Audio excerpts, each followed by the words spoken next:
আসসালামু আলাইকুম ভিউয়ার্স, আপনাদের জন্য নিয়ে এলাম আরেকটি রেসিপি, যেটা বেগুন কে না খেতে চায়। সবাই বেগুন খেতে চায়, এক একজন এক এক রকম করে। আজ বানাবো বেগুন ভাজা। বেগুন বড় বড় দেখে নিলাম, এভাবে করে স্লাইস করে কেটে নিলাম।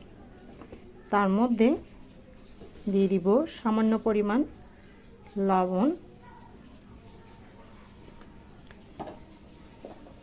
দিয়ে দিব মরিচের গুঁড়া,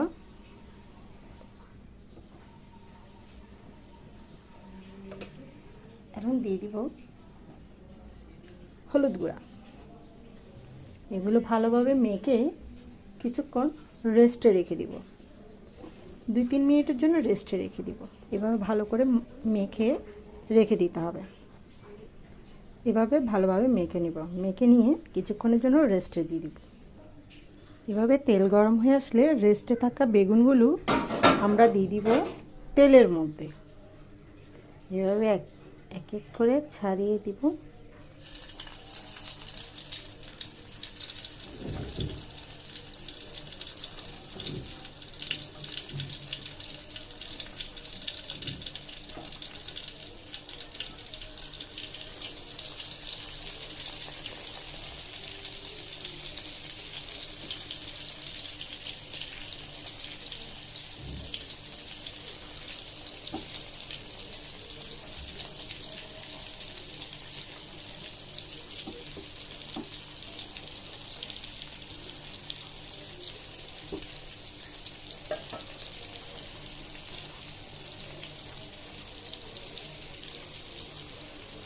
এভাবে করে বসিয়ে দিলাম।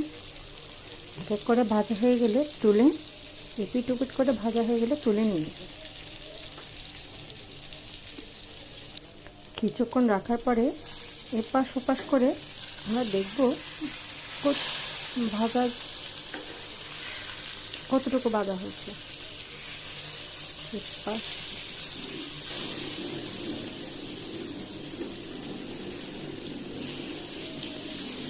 বেগুন করতে বেশিক্ষণ সময় লাগে না।